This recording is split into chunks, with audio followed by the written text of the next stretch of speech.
Nous bénissons encore le Seigneur ce matin pour sa fidélité et sa grâce. Nous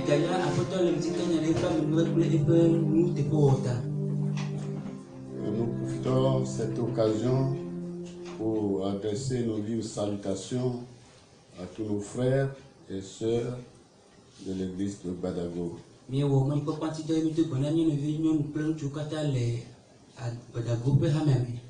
Ce matin, nous allons méditer sur deux passages. Matthieu chapitre 5, verset 3. Heureux les pauvres en esprit, car le royaume des cieux est à eux. Amen. Matthieu Pagbale est à Matthieu Kukamoto, Emmanuel Ale. Wajra Amesioda a Hele Bagwamela, Elabana Wawi Tuenye Dipo Fiabufela. Amen. 1 Timothée chapitre 4, verset 8. Exerce-toi à la piété, car l'exercice corporel est utile à peu de choses, tandis que la piété est utile à tout, ayant la promesse de la vie présente et de celle qui est à venir. Timothée fait un balai, Banto et Amene, Kupi Ameni, Emmanuel Ale. Elabana Uti la me vevie de dos, Nuna, nous via de peau. Que Maus Soda Nuna, nous siamu, Eye Agbe, Sili Fifi Ple et Sile Vavagela, Père Mbedodo la Line. Amen. Ce matin, notre thème s'intitule Être pauvre en esprit pour être rempli de la plénitude de Dieu. Dikanya petani bana wade ahele gbogome plus subena maupe ameyo fun bagola no wano ameme. Nous sommes appelés à marcher avec Dieu, à être remplis de sa présence de tous les jours. Oyomi bana mia zople mawu eye gbe ojugbola yepe amegbonono ne wayomi fun afin de bénéficier de ses bienfaits. plus subena epe nyuna mokatana no wasumiasi. Jésus avait enseigné à ses disciples. Yesu fianu epe nisolawo ale. Il a dit heureux les pauvres en esprit. Eglobana wajira amesiuda hele gbogome. Et selon Paul, il a dit exercer à la piété. Que Paulia eglobana mino mausu dida. Car l'exercice de la piété est utile à peu de choses.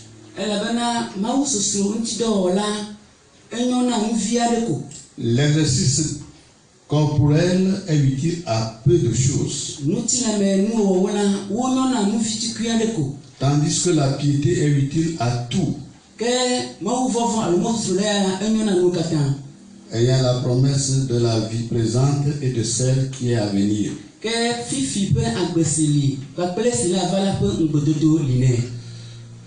Qu'est-ce que la piété? C'est une relation vivante du croyant avec Dieu.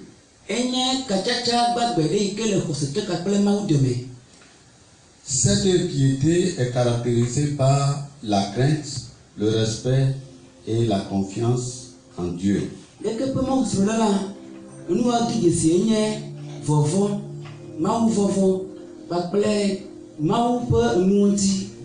Elle conduit le croyant à accomplir ce qui est toujours agréable à Dieu et aux hommes.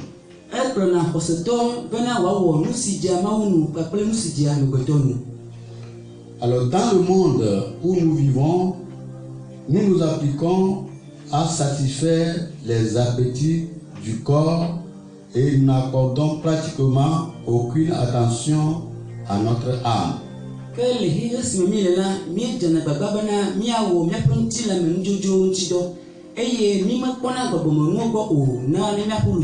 En fin de compte, nous avons pour résultat la déception.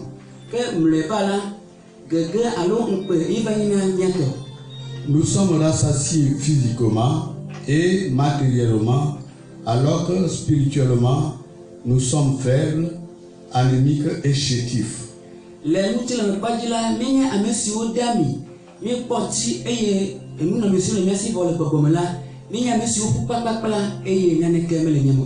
Nos corps nous ont été créés, donnés par Dieu, et nous devons en prendre soin par tous les moyens disponibles.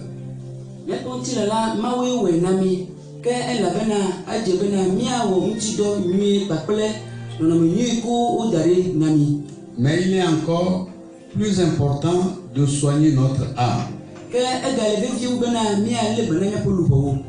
L'apôtre Paul écrit à Timothée: exerce-toi à la piété, car l'exercice corporel est utile à peu de choses,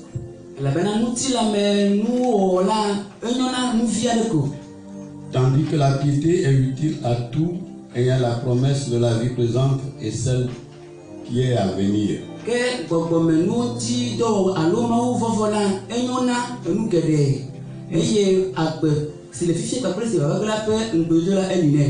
En tant que croyants, nous sommes appelés à sentir notre pauvreté spirituelle.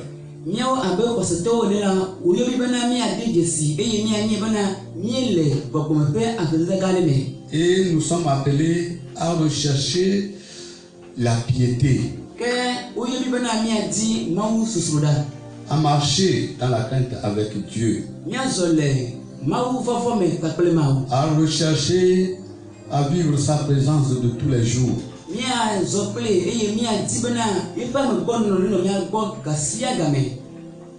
L'âme créée à l'image de Dieu doit rechercher ardemment Dieu. Elle doit s'attacher à lui seul, car Dieu seul peut répondre aux aspirations, aux désirs et aux besoins de l'âme.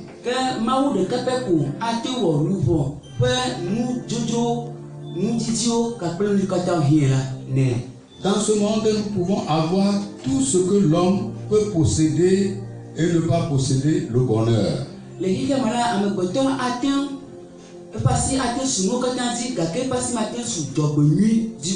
Les biens matériels de ce monde ne peuvent pas procurer la paix et le contentement dont nous avons besoin pour vivre avec Dieu.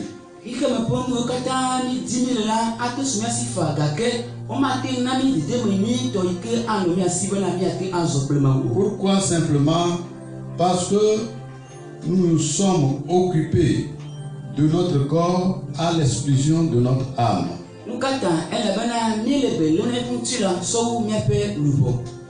L'âme exige autant d'attention que le corps.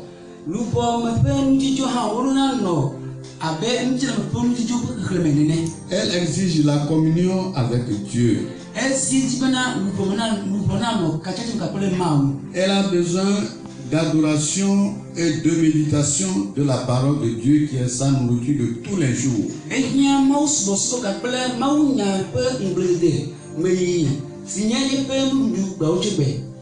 Si l'homme n'est pas exercé, nourri journellement de la parole de Dieu, elle s'affaiblit, s'atrophie et elle reste mécontente, troublée et inquiète.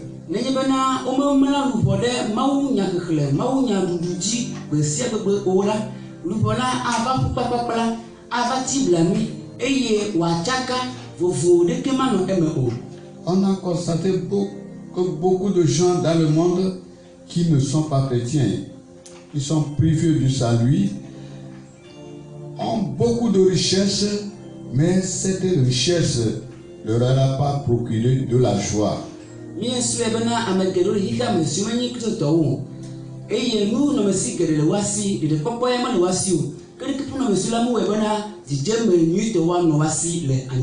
Si l'âme est inquiète, troublée et n'est pas contente, le corps ne retrouve pas sa joie de vivre. nenye be lupo etsaka eti jojojoe eye ŋutifafa mele mo la ke egena ɖe ŋuti la hã me nenema tututu. Il y avait un grand Richard qui a entrepris un voyage lointain. Kesimetɔ gã aɖe ezɔ mɔ didi aɖe yi du aɖe me. Et de retour, il a garé sa voiture et comme s'il allait à la toilette. Le esime wòkpɔ tso dzɔme la, eɖi le eƒe ŋu me eye wòdo go abe woyina nugodo alo aɖuɖɔƒe nene. Le chauffeur attendait. Yeƒe driver le tenɔ kpɔe. Cet homme était fort riche. Leke ƒe ame la egali sia le Il gbegbe. avait tout ce l'homme peut posséder pour vivre sur la terre. Nu siwo katã amegbetɔ ƒe asi ate tu le anyigba dzi ne wòanɔ agbe anyigba dzi ko le ame asi. Quelques heures, le chauffeur constate que son patron ne revenait pas. Le gaƒoƒo me la yeƒe bubu la le ŋgbledi le nye bena yeƒe aƒetɔ megava o. Il a poursuivi son chemin et il est parti le voir se suicider dans la brousse. Leke ƒe driver ekplɔ leke ƒe gâteau ƒe afɔtoƒe ɖe wòkpɔ bena eve gâteau eve de kave wòku le gbe me. Parce qu'il était dépassé de la vie. Elabena agbea ƒe fu amewo kpewui. Il avait de l'argent, Ega ya nɔ si kpim. de la nourriture, Nuɖuɖu ya bɔ le si. mais il n'avait pas la joie du cœur. Gake edi alo edi ƒe ŋutifafa mele ye me. Si nous n'avons pas la joie, la paix pour notre âme, il sera difficile de vivre une vie paisible. Ne dzidzɔ kpakple ŋutifafa mele miƒe lubɔme la, ŋutifafa gbe mate nɔ mía me o. L'âme aussi exige réellement autant d'attention que le corps. Edze bena belele yi ke mitsɔ na ŋuti la hã míatsɔe na lubɔ hã nenema C'est tutu. la raison pour laquelle le Seigneur prononça cet enseignement, dit heureux les pauvres en esprit, ceux qui se sentent pauvres, ceux qui se sentent dépouillés et recherchent la plénitude de Dieu. Mata ye aƒetɔ fia nu ƒle bena yayatɔ nye siwo katã de hele gbɔgbɔ me ke woawo mee gbɔgbɔ kɔkɔe ava yɔ fũu eye dziƒo fli ƒe awasiwasi. Nous avons pour devoir de nous exercer, de nous appliquer à la piété. Ke dɔdeasi wònye ne bena míawɔ kɔkɔ nyenye ŋuti dɔ gbeawo tso gbe. À être rempli de la plénitude de Dieu, à marcher avec Dieu et avoir une constante relation avec Dieu. Be Mawu yɔyɔ ame fũu gbagbo la nɔ anɔ mía me, míazɔna kple Mawu eye Mawu vɔvɔ hã ne wòanɔ mía me. Sans la relation avec Dieu, sans la présence de Dieu en nous, nous pouvons être dans le temple de Dieu, mais être éloignés de Dieu. Mawu ƒe amemenɔnɔ fũu gbagbo ne mele mía me o kpakple kadodo nye tome nye míawo kple Mawu dome o la míate no titi xɔa me gake mí mele Mawu me o. Peu importe qui nous soyons, Meka ame si ŋkume mí nye o la. nous avons besoin d'être remplis de Dieu. Ehia bena Mawu ŋutɔ ne va yɔ mía me fũu gbagbo. Nous avons besoin de marcher avec Dieu. Ehia bena míazɔ kple Mawu. Nous avons besoin de ressembler de plus en plus à Dieu dans notre connaissance et notre relation avec lui. Ehia bena gbewo tso gbe le míaƒe sidzedze Mawu kpakple míaƒe azɔzɔ kple Mawu dome la míaɖi nɛ. Bien des gens se réfugient dans l'alcool ou la drogue pour essayer d'étouffer les aspirations de leur âme. Ame geɖewo tsɔ ɖokuiwo ƒo ɖe ahatunu kpakple aɖitama yome bena yewoate akpɔ yewoƒe luʋɔ ƒe tsakatsaka ƒe dzidzeme. Lorsqu'on est accablé de problèmes, Ne kuxewo va tsɔ mia dzi kplim la, quel que soit le degré de l'alcool, lorsque l'alcool va passer, le problème toujours revient. meka ɖe keke anɔ aha sɔgbɔ ɖo ne aha gbe kɔlu ŋkume nɔ kɔa kuxea kpɔtɔ gali. L'alcool ne peut procurer la joie que nous pouvons obtenir de Dieu. Aha sesẽnu la mate ŋu ana mi dzidzɔ yi ke míaxɔ le Mawu gbɔ na mi o. La drogue ne produit que le résultat amer dans notre vie. Aɖitama yeye la eƒe metsonuwo ga sesẽ wu le míaƒe agbe me. Dieu sait satisfaire complètement l'âme parce qu'elle a été faite pour lui et sans lui, elle est inquiète. Mawu ŋutɔ wɔna luʋɔ bena wòkpɔ ŋutifafa elabena ewɔ luʋɔ na ema ɖokui eye ema ŋutɔ koe ate ŋu. C'est la raison pour laquelle nous devons nous efforcer de rester toujours attachés à lui. Enumate ye míɖona de vevie nu bena míakpɔtɔ alé ɖe Mawu ŋuti vevie. À travers sa parole, à travers la prière. Restez en constante relation avec le Seigneur. Le premier pas pour s'approcher de Dieu est de reconnaître sa pauvreté spirituelle.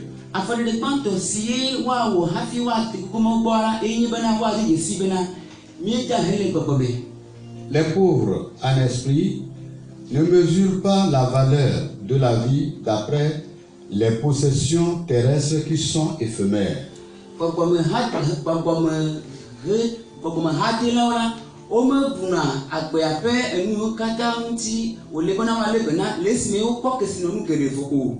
Mais d'après les réalités spirituelles qui sont éternelles. Exerçons-nous à la piété, car l'exercice corporel est utile à peu de choses.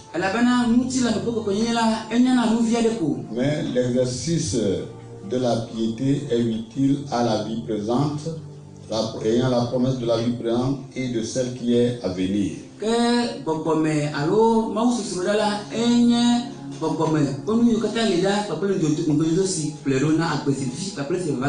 L'exercice de la piété nous introduit dans l'accomplissement des promesses de Dieu dans cette vie présente.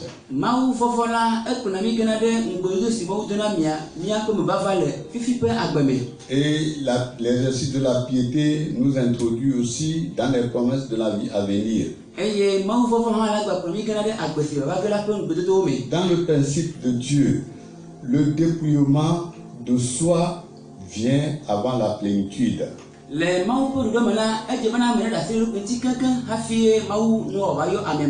Nous devons nous considérer devant Dieu comme des hommes vides qui n'ont pas la présence de Dieu, de rechercher toujours la présence de Dieu sans être rassasiés.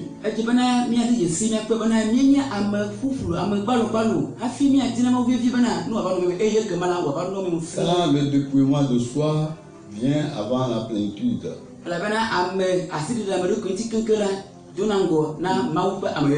La confession vient avant le pardon.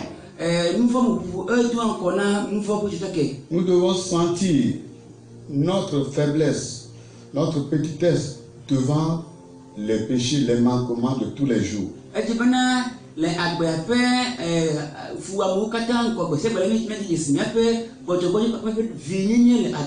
Mais si nous nous approchons de Dieu, nous devons les confesser, les délaisser, et Dieu nous accorde le pardon.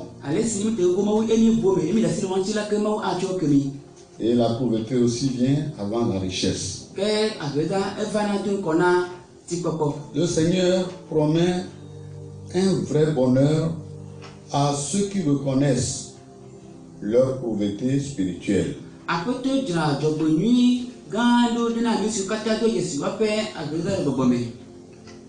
L'orgueil ne reconnaît pas sa pauvreté spirituelle. Il se croit suffisant. Alors, Dieu résiste aux orgueilleux et fait grâce aux humbles. Et la parole de Dieu dit que nos âmes sont malades et la maladie dont elles souffrent est plus grave que le cancer ou la maladie du cœur.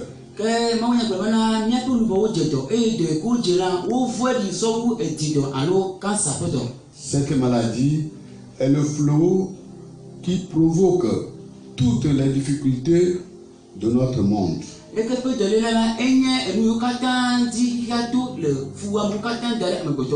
Elle est la cause de tous les troubles, de toutes les confusions de notre propre vie.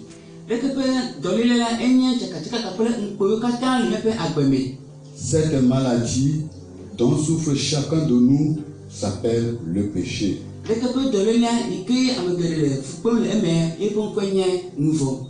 Le péché constitue la barrière qui nous éloigne de Dieu, qui cache la face de Dieu. Et chaque jour, nous sommes appelés à nous éloigner du péché, à nous débarrasser de ce qui offense Dieu.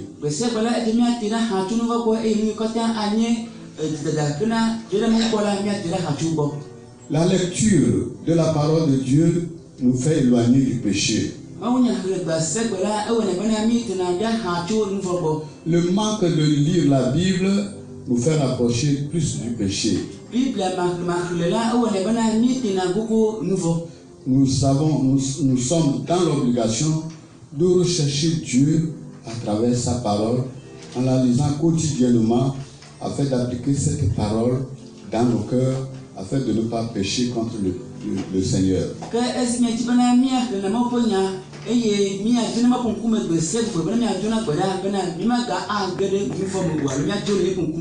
Nous avons tous péché contre Dieu,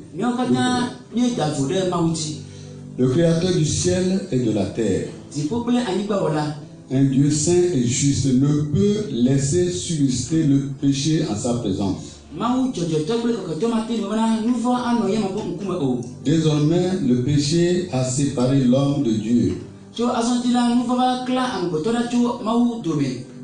Nous devons reconnaître que privé de la présence et de la grâce de Dieu, la vie est vide et perdue.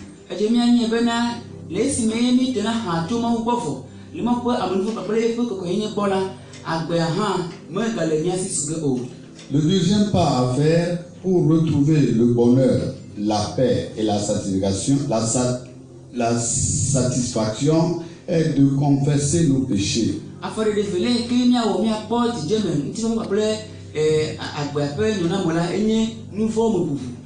Les richesses auxquelles nous nous attachons ne sont que superficielles et passagères.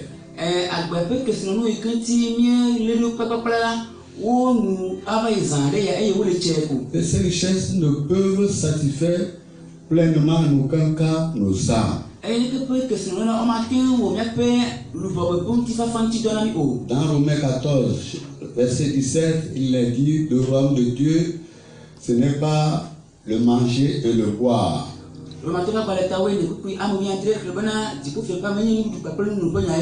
Mais c'est la justice, la paix et la joie par le Saint-Esprit. Chers frères auditeurs et auditrices, nous sommes appelés à rechercher constamment à être en communion avec Dieu.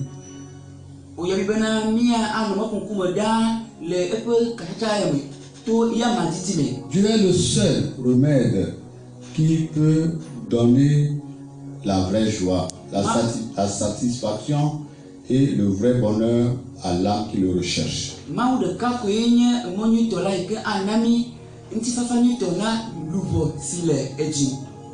Heureux ceux qui se sentent pauvres en esprit et qui viennent à Dieu pour être remplis des richesses éternelles. Pendant quelques mois que nous sommes séparés les uns des autres, et nous vivons dans cette pandémie, quelle était la vie que nous menons? Est-ce que nous conservons toujours notre relation avec Dieu? Ou bien sommes séduits par le monde et le monde nous a poussés à être éloignés de Dieu, à tomber dans le péché?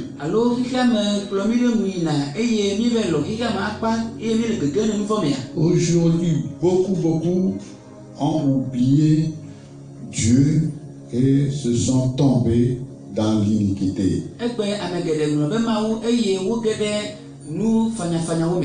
À cause de cette pandémie qui fait rage. Même s'il y a la pandémie, Dieu nous appelle à maintenir notre flamme.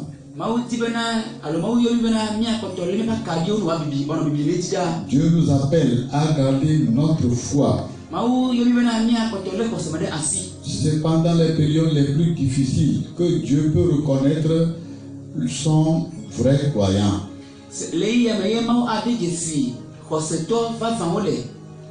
Et lorsque nous nous efforçons à lutter afin de préserver notre vie de piété, Dieu vient à notre secours.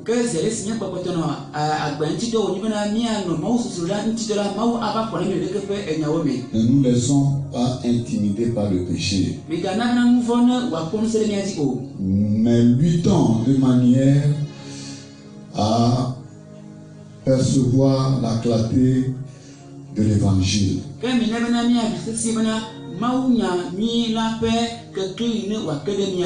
Luttons de manière à remporter le prix de la vocation céleste.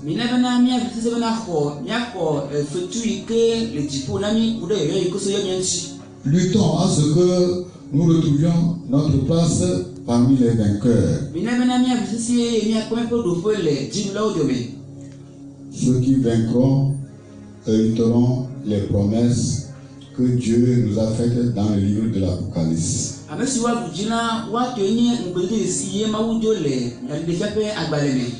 Que le Seigneur soit avec nous et qu'il vous bénisse.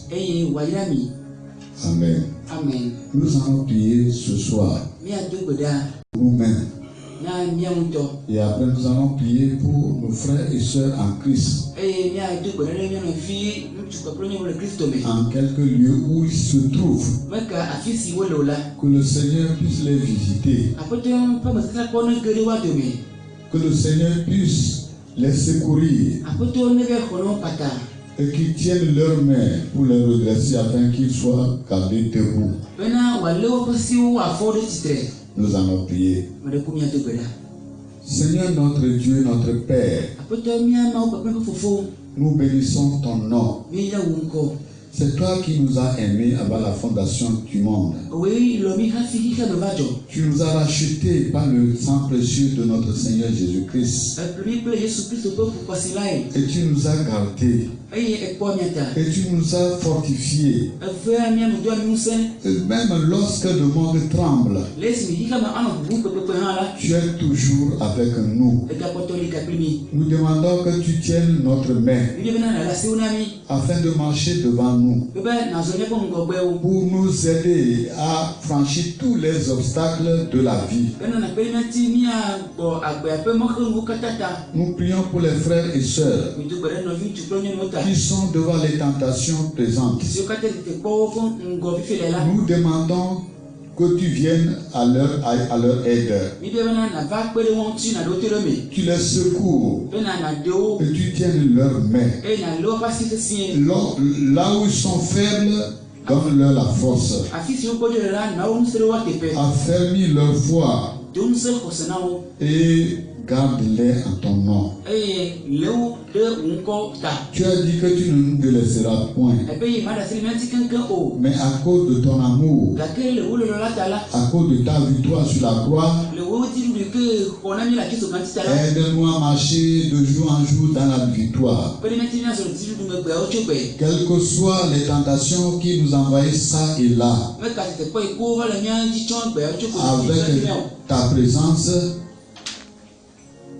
avec ta présence, nous serons toujours plus que vainqueurs. Nous demandons, Seigneur Jésus, que tu soutiennes nos familles, que tu soutiennes tous les frères et sœurs en Christ dans le monde, ceux qui traversent les périodes difficiles en ce moment. Viens au secours. Nous bénissons ton nom, parce que toi qui nous as appelés, tu es fidèle et tu nous affermiras. Dans le nom de Jésus. Et nous croyons, nous avons confiance. Amen. Que le Seigneur soit avec vous.